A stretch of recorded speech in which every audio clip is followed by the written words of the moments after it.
Well, it's safe to say that I'm very depressed after watching this anime. It was definitely probably the saddest anime I've watched all year. Anyway, I'm Caleb or Namirine, and this is the channel where I talk about things that I like. And in this video, we're going to be talking about Look Back, a 2024 anime short film that adapts the 2022 one-shot made by Tatsuki Fujimoto, the same guy who wrote Chainsaw Man. I was going to wait to do this review until the morning because, as you can see, actually, I guess you can't see because I have everything blocked off. It's about 4 in the morning right now, and I don't want to wake up my family, but it's fresh in my mind right now, and that was an insane watch, so I just got to get it out of me right now. This anime covers grief and just sad shit so well. For being a short film, this anime really does a good job at developing characters, the plot, making you sad. It just does a lot of good stuff in a very short amount of time. But since it's made by Fujimoto, there's still that weird factor, that cool little weirdness. Like in one scene, they're making these little short mangas, these 4-panel mangas, and this husband and wife die and get reincarnated. She gets reincarnated as a normal woman. He gets reincarnated as an asteroid, and they go wee, and they kiss. He literally slams into Earth to kiss her. It's weird. I mean, it's only for like 10 seconds, but it's just still, it has that Fujimoto twang to it, if you know what I mean. But before I get sidetracked and start talking about Fujimoto's weirdness, let's actually get back onto the topic of Look Back and talk about the plot. Look Back follows these two girls who are complete polar opposites from their early life, about late elementary, early middle school, till their early 20s. And they form a very unique friendship, one that you wouldn't expect. The one thing they share in common, though, is art.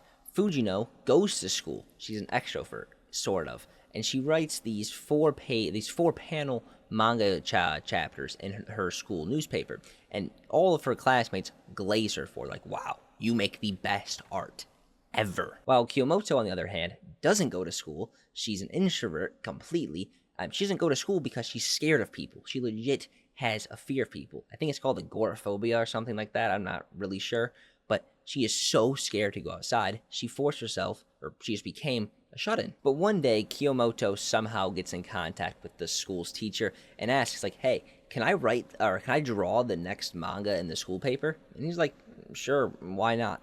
She does it, and she outshines Fujino, like, vastly. Her artwork's looking like Miura's, and hers is looking like One's. This, of course, pisses Fujino off, so she starts grinding. Every day, she's just draw. That's all she does day and night, trying to improve her artwork. Eventually, she does an art competition in the school, and Kiyomoto is also in the same art competition. Kiyomoto washes her. She wins. So Fujino quits doing art. Fast forward some time, and they're graduating middle school or elementary school. I don't really get how that works, to be honest, in Japan, so I'm gonna leave that there. I don't know. I think it's elementary in the middle school they were going, or was it middle school? Something like that. And since Kiyomoto doesn't go to school, Fujino is given the task to deliver her diploma to her house.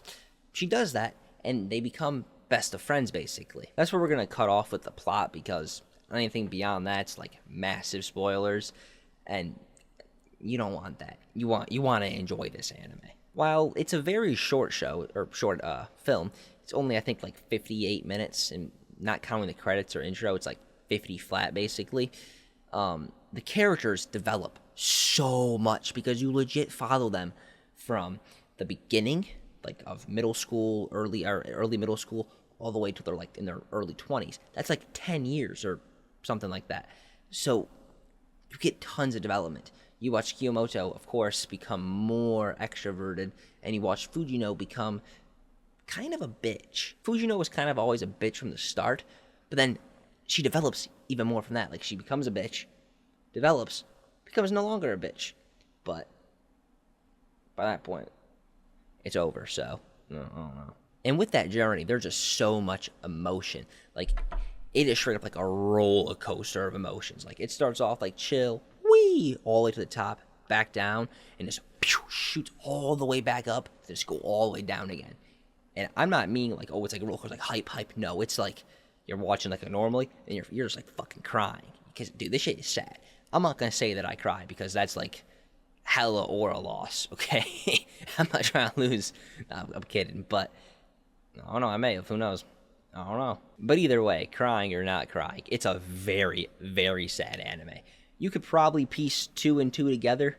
I don't know why I did it like that, but it's very sad. I also gotta say, I'm obviously not from fucking Japan, but I was reading online, and apparently, well, even just reading it, I mean, media literacy, or watching it, it has to do with the manga industry, a lot of it does, and people were saying there's like a lot of references and stuff that are from Japan, so if you can speak Japanese, like understand that culture, you might even enjoy this anime, even more than I did. Enjoy, though, is a weird word to use for this, because I wouldn't say I enjoyed it. I wasn't like, hell yeah, let's go, this shit's awesome. No, it was more of like a deep, thought-provoking sadness, like, that made me enjoy it, I guess, right? Because one of the things that it really goes over, like one of the main topics, is grief, and how to deal with grief, and the reactions, and like how you can see alternate timelines, like what if you weren't mean to this person before they were gone, like, no, why did I say this, you know, stuff like that, or like you wish, like, man, I wish I would have played this game with my friend, I wish I would have went to that basketball game, and all that stuff, or like I wish I wouldn't said I hate you to this person, or I wish I would have told this person my true feelings, you know, and it just goes over all that, like, sadness, that just overwhelming, gut-wrenching sadness. But yeah, that's about it. That wraps up this video. I don't really got anything else to say about it. It's fucking awesome.